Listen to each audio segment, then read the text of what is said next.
Namaste, my dear students. A very warm welcome to all of you. I know. Your exams are so close you can almost taste them. So let's not waste a single second. We're going to do a super quick, super clear revision of a chapter that's not just important for marks, but for understanding our country. Poverty as a challenge. Are you all ready? Chalo, let's jump right in. We hear this word poverty all the time. But what does it actually mean? It's not just some boring definition you have to memorize from a textbook. No. It's about real people and real stories. So to really get it, let's start with two simple stories. Okay, so first, let's meet Ram Saran.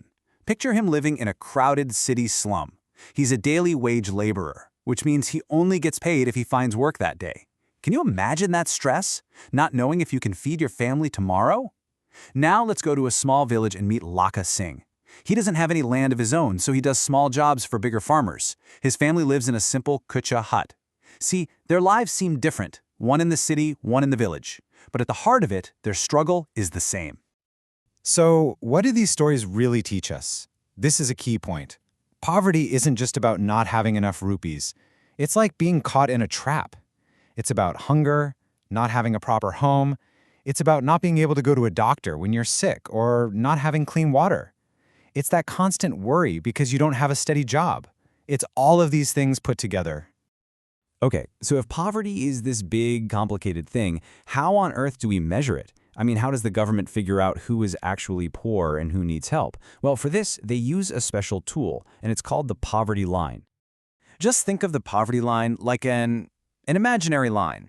It's not a real line on the ground, of course. It's a minimum level of income that's needed for basic things, like food, clothing, fuel. If a person's income falls below this imaginary line, then they are officially counted as poor. Simple concept, right? But the way we measure this has gotten much smarter over the years. The old way, the Purana style, was just about food. They would literally calculate if a person could afford enough calories to eat every day. But come on, life is much more than just having a full stomach, isn't it? That's why we now use a much better method, the Multidimensional Poverty Index. Just remember the short form, MPI. So what's inside this MPI?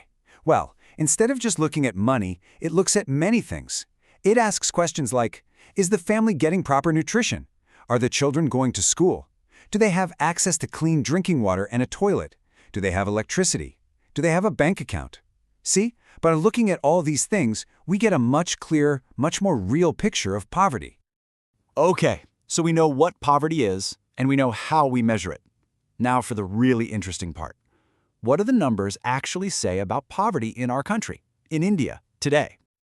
And my dear students, this is some seriously good news. Just look at this table. A few years ago, in 2015-16, about 25%, that's 1/4 of our population, was considered poor. But just a few years later, by 2019-21, that number dropped all the way down to 15%. That is a huge achievement for our country. Now, a 10% drop might just sound like a number, but let's think about it. In a country as big as India, that means, wait for it, 13.5 crore people were pulled out of poverty. That's 135 million people. Wow, that's an incredible number of lives changed for the better. But here's the thing. The story isn't the same everywhere in India. If you look at this graph, you'll see big differences from state to state. On one hand, you have a state like Kerala, which has done an amazing job and has the lowest poverty rate. But on the other hand, a state like Bihar still has a much bigger challenge ahead. So it's not a one-size-fits-all situation. Now this brings us to a very important exam question. So listen carefully. Why does poverty still exist? What are the root causes? Let's break them down into simple points that you can easily remember. For your exams, just remember these 4 main causes, okay? Number 1, the British legacy. Our economy was held back for nearly 200 years during colonial rule. Number 2, high population growth.